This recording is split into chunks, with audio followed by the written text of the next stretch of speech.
just seems like a lot of coffee, but it's mostly decaf, so it's okay.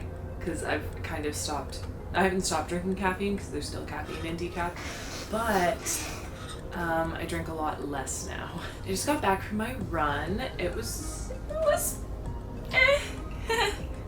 It'll get better. We'll get better. If we just keep pushing and focus on that goal, eventually you will get there. I wanted to quickly give you guys a little bit of a life update. Basically, I moved back to Ontario. As you guys will have gauged from my videos by now, I am back in Ontario. The reason that I came back is not really that anything happened. I was still really enjoying Vancouver. It's beautiful and I will be back there one day, I can guarantee it.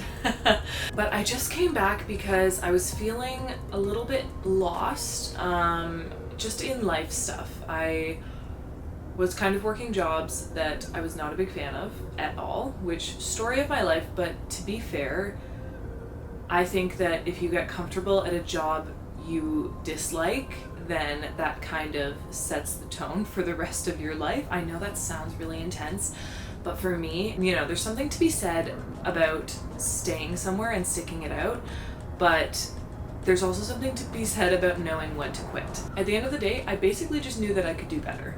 And sometimes that's all you need. I was in the position where I could leave that job if I wanted to, and I decided that I wanted a little bit of a reset. So I quit my job and I booked a ticket and I came back here. So I lived at my parents' house for a few weeks. I didn't last there very long, but my goal was kind of just to come back, be able to sit with my thoughts for a while and kind of just decide where I wanted to go from there, because I wasn't happy with the direction I was going, and I was worried that if I stayed in Vancouver, I naturally would keep having to pay rent, because that's what you do as an adult, work this job, and the stress from everything that was going on, like the pandemic, my job, feeling so lost, and then also just not having any friends in Vancouver, really. I had a couple, but all of my best friends are back here, obviously. All of that stress kind of just compounded, and I wanted a reset. So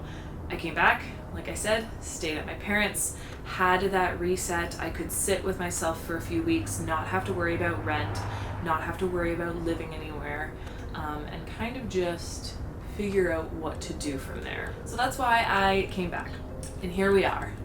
So now, what the heck am I doing now? So now I'm back in Waterloo. I'm staying here for a little while, staying with the girls, and then the plan is to move to Toronto. All over the place, but the good news is that when I move back to Toronto this time, it'll be for at least a year. I have focused a little bit on what I actually want to be doing, and that leads us to our update on what I am now doing for work.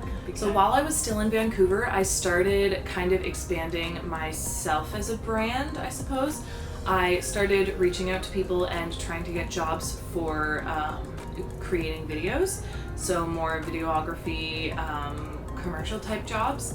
I got one that ended up kind of falling through. I still half got paid for it, sort of, but I basically started trying to expand my portfolio. I've upgraded my equipment, which is very exciting. Maybe I'll go over that with you guys. I now shoot on a Sony A7iii, and I'm pumped, like so pumped. But then I came back to Ontario and I kind of kept trying to do that. So far I've gotten to do a little bit, and I'm expanding my portfolio that way so that I can take on more videography and photography jobs, actually.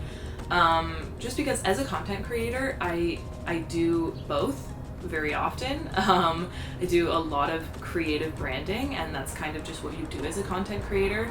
So if someone wants that done, I'm like not opposed to that at all, because it's what I do anyways. And I have also secured myself a job as an instructor.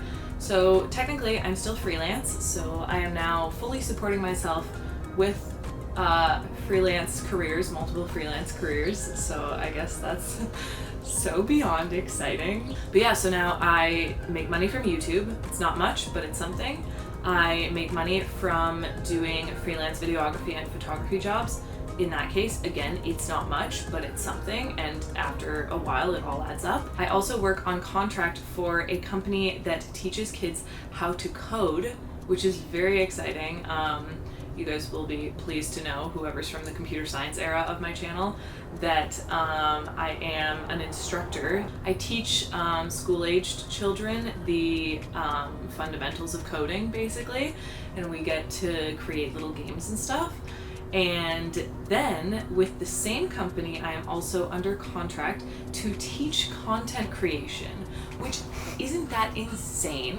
I have been creating content for social media since I was in grade 11. And back then, people obviously had it as a job. It wasn't that long ago, but it wasn't nearly as common as it is now. And it's just wild to me that school boards want to teach kids content creation. And I get it, because it's such an important life skill now, especially when everything is online. But I'm so in awe and beyond grateful that I get to work as a freelancer to support myself, and I also get to inspire kids in two of the main career paths that have been my life, which is computer science, as you guys know, and content creation. That I am just blown away basically by that turn of events. So that's what I am doing now. So I do that for about half the week, and then the rest of the week is filled with my other content creation stuff. I'm still acting, I'm still auditioning, I'm still doing all of that stuff, but it's kind of, I haven't really been sharing it. That's my job update. I do have multiple classes to teach today, so I'm gonna do more day in my life vlogs, especially doing the whole freelancer thing, because there's a lot of stuff that I kind of want to share, and I would love to maybe help you guys with it as I'm kind of going through it. Like a lot of stuff that has to do with like staying organized, doing outreach with people, creating like a media kit and all of your brand assets, doing taxes, which I am not excited for. I'm excited to learn, but I'm a little scared. So it's a really fun new adventure, and I hope that you guys are interested in coming along with me for it. Honestly, getting to do content creation full-time and work for myself is an absolute dream come true. So thank you guys so much for that, because if I didn't have most of the reason I think that I got this job is that obviously my background in both film and computer science from like a traditional post-secondary education standpoint, but also the fact that I have a platform and that I've been working on it for so long. Even if it's not that big of a platform, I've still put years of effort into it, and to have your guys' support is kind of what kept me going and like what got me there in the first place. So this is literally a dream come true. So thank you guys so much for watching. Don't forget to smile as always, and I will see you in the next video. Bye.